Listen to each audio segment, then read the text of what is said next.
Hey everyone, welcome back to my channel. आप में से काफी लोगों ने नच बलिए शो को देखा होगा। उसमें नच बलिए सीजन 7 में मृणाल ठाकुर आई थी अपने बॉयफ्रेंड के साथ। उनके बॉयफ्रेंड का नाम था शरद त्रिपाठी। एंड आज के डेट पे आपको मृणाल के बॉयफ्रेंड के बारे में ज्यादा बातें पता नहीं चलेंगी, क्योंकि मृणाल की पीआर टीम ने पूरी तरीके से इन चीजों को हटा दिया है सोशल मीडिया से। इनके ऑलमोस्ट बहुत कम आर्टिकल्स हमको देखने को मिलते हैं, वरना सारे आर्टिकल्स डिलीट हो चुके हैं। ऑल्सो क्योंकि अब मृणाल ठाकुर का फिल्मी करियर काफी अच्छा चल रहा है और उनको काफी सारी अच्छी मूवीज में रोल्स ऑफर हो रहे हैं, तो उनकी पीआर टीम ने नया गेम खेलना स्टार्ट कर दिया है। एंड इस वजह से मृणाल को काफी बार कॉल आउट करने की भी कोशिश की गई है, लेकिन ये इतने बड़े लेवल पे नहीं हुआ है क्योंकि मृणाल अभी तक ए लिस्टर नहीं। सो एवरीवन नोज मृणाल ने अपना एक्टिंग करियर टीवी से स्टार्ट किया था। इन्होंने एक शो किया था 2012 में, मुझसे कुछ कहती ये खामोशियां। इसके बाद ये कुमकुम भाग्य में देखने को मिली थी, जहां से ये काफी फेमस हुई थी। तो 2 साल तक कुमकुम भाग्य में इन्होंने काम किया और उसके बाद इनको फिल्मों से ऑफर आने स्टार्ट हो गए थे। इसके बाद मृणाल ने एक मूवी की थी लव सोनिया, जहां से उन्होंने अपना एक्टिंग डेब्यू किया और फिर अगले ही साल 2019 में इनको लीडिंग रोल मिल जाता है सुपर 30 एंड बाटला हाउस में।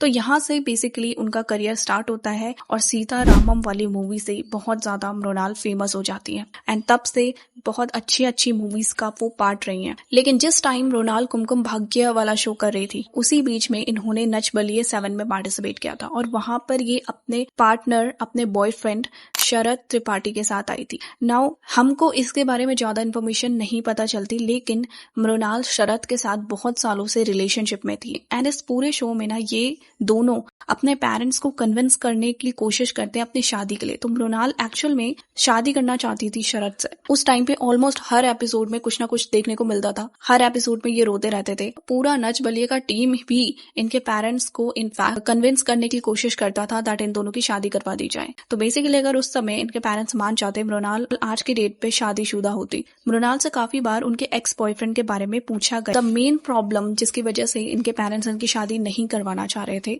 वो था डिफरेंट कम्युनिटीज से बिलोंग करते थे। शरद त्रिपाठी खुद एक राइटर थे, उस समय अपने करियर में अच्छा कर रहे थे, एंड मृणाल एक एक्ट्रेस थी। लेकिन उनको इस बात से कोई प्रॉब्लम नहीं था। द प्रॉब्लम वाज दैट वो डिफरेंट कम्युनिटी से बिलोंग करते थे। शरद के पेरेंट्स नहीं चाहते थे दैट वो किसी और कम्युनिटी की लड़की से शादी करे। उनका ये भी कहना था अगर इन दोनों की कुंडली मैच हो जाती है तो वो शादी के लिए मना नहीं करेंगे, लेकिन वो ये भी एक्सेप्ट नहीं करेंगे, कोई कॉम्प्रोमाइज नहीं होगा अगर शरद मृणाल से शादी करता है। एंड मृणाल के फादर जो थे, उनका क्लियर स्टैंड था, उनकी बेटी को अपने करियर पे ध्यान देना चाहिए, ना कि मैरिज के बारे में सोचना चाहिए। एंड मृणाल की मदर तो रोते रोते ये भी कहती हैं दैट मृणाल को उसी लड़के से शादी करनी चाहिए जो उसके पेरेंट्स चूज करेंगे उसके लिए। इतना ही नहीं, नच बलिए वालों ने पोल भी करवाया था जहां पर ऑडियंस को जवाब देना था क्या आप मृणाल और शरद को एक कपल के तौर पे देखना चाहते हो या नहीं। And most of the audience ने हाँ कहा था। तो इतना सब कुछ करने के बाद भी इन दोनों के पेरेंट्स नहीं मानते हैं। बेटे की पसंद जरूर रहे, मगर यह है कि अपना कल्चर दूसरा न रहे। अगर शरद अपनी पसंद की या ऑफ साइड, हम लोगों के ऑफ साइड की शादी कर लेता है, इससे हम कंप्रोमाइज कभी नहीं कर पाएंगे। इतना हमें विश्वास है कि इस विषय में शरद कभी भी कंप्रोमाइज नहीं करेंगे कि माँ बाप को हर्ट हो किसी भी तरीके से। मैं उनके खिलाफ जाके कुछ भी नहीं करना चाहता था, कभी नहीं करना चाहता था, बट राइटर बनने का मेरा शौक नहीं था, मेरा पैशन था, इसलिए मैंने अपनी एमबीबीएस की डिग्री छोड़ी। आप लाइफ में एक ऐसा जीवन साथी चाहते हो जिसके साथ आप खुश रहो, और मैं मृणाल के साथ बहुत खुश हूँ।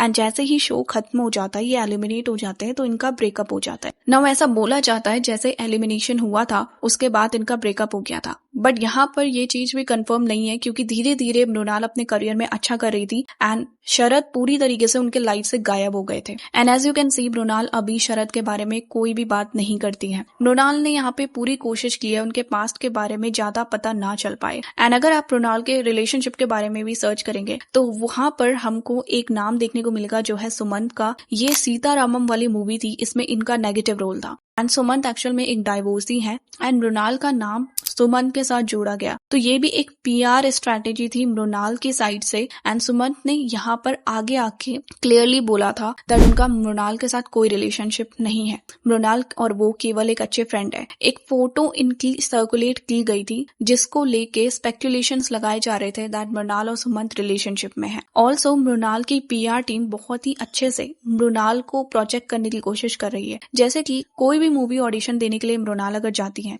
तो वहां पर ना कुछ आर्टिकल्स ऐसे लिखे जाते हैं जिनमें स्पेकुलेशन लगाया जाता है मृणाल को कास्ट किया जा रहा है, इवन दो कंफर्मेशन नहीं हुआ है एंड बहुत सारी डिफरेंट एक्ट्रेसेस ने सेम रोल के लिए ऑडिशन दिया है। ऐसा बहुत बार किया गया है। प्रभास की एक अपकमिंग मूवी है फौजी, तो इस मूवी में फीमेल लीड के लिए ना मृणाल ठाकुर ने भी ऑडिशन दिया था। इसमें लीड एक्ट्रेस है इमानवी इस्माइल एंड सोर्सेज के अकॉर्डिंग उस टाइम मृणाल की टीम ने सोशल मीडिया पे पेजेस को पैसे दिए थे और एक ऐसा नैरेटिव बनाने की कोशिश की थी जिसकी वजह से इमानवी को फिल्म से हटा दिया जाए एंड किसी और एक्ट्रेस को कास्ट किया जाए उस रोल पे। इसी तरीके से अल्लू अर्जुन की एक मूवी बन रही है जिसमें अल्लू अर्जुन का डबल रोल है एंड वहां पर भी मृणाल लुक टेस्ट देने के लिए गई थी, लेकिन कोई कंफर्मेशन नहीं आया था। स्टिल मृणाल की टीम ने पहले ही आर्टिकल रिलीज कर दिया था जिसमें उनके कास्टिंग के बारे में बात हुई थी एंड इस आर्टिकल में आप देख सकते हो जहां पर क्लियरली लिखा है कि मृणाल को कास्ट कर लिया गया है बट ऑफिशियल कॉन्फर्मेशन कुछ ही दिनों में आ जाएगा। एंड ये आर्टिकल जब बाहर आया था ना, उसके बाद इस मूवी के मेकर्स डायरेक्टर्स बहुत ही ज्यादा अपसेट थे मृणाल से एंड उनके अकॉर्डिंग मृणाल बहुत ही अनप्रोफेशनल बिहेव कर रही थी। इस मूवी में ना 3 फीमेल एक्ट्रेसेस हैं जिसमें मृणाल भी एक हो सकती है, लेकिन मृणाल ने इस आर्टिकल को खुद ही अप्रूव किया था एंड इस आर्टिकल में दीपिका पादुकोण का नाम भी आया है जिसमें ऐसा शो करने की कोशिश की गई है like Deepika Padukone main lead नहीं है एंड मृणाल लीड में है। इसी तरीके से वांगा की स्पिरिट मूवी जिसमें बहुत ज्यादा बवाल हुआ था उसके लिए भी मृणाल ने ऑडिशन दिया था एंड पीआर ने पहले ही आर्टिकल पब्लिश कर दिया था। फौजी वाली मूवी पे भी मृणाल को बाहर आके क्लैरिफाई करना पड़ा दैट वो इस मूवी में काम नहीं कर रही हैं। तो इन सारी चीजों की वजह से ना मृणाल अपनी साइड से डेस्परेट दिख रही है, अटेंशन सीकर की तरह दिख रही है, क्योंकि क्लैरिफाई करने से अच्छा था पहले इस तरीके के रूमर्स ना फैलाए जाएं दैट उनको कास्ट किया जा रहा है। ऑल्सो जितने भी आर्टिकल्स उनकी पीआर टीम पब्लिश करती है, लाइक एक आर्टिकल 2 ही दिन पहले आया है, लाइक इस आर्टिकल में you can see the headline is Mrinal Thakur an in demand actress and every director's dream collaborator. ये एक आर्टिकल कम सीवी ज्यादा लग रहा है जिसमें बताया जा रहा है किस तरीके से मृणाल हर डायरेक्टर की ड्रीम कोलैबोरेटर है और एक इन डिमांड एक्ट्रेस है।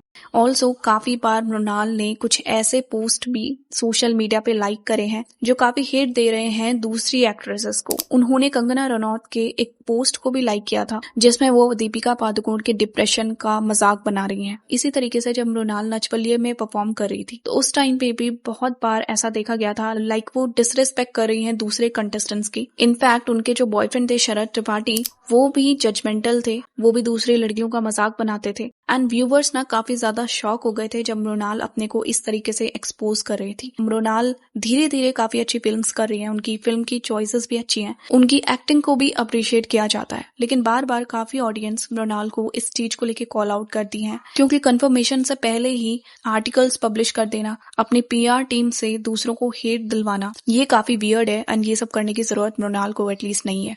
सो आप लोगों का मृणाल ठाकुर को लेके क्या ओपिनियन है कमेंट्स में जरूर बताएं। वीडियो अच्छा लगे तो लाइक शेयर कीजिए, चैनल को सब्सक्राइब कीजिए। Thank you.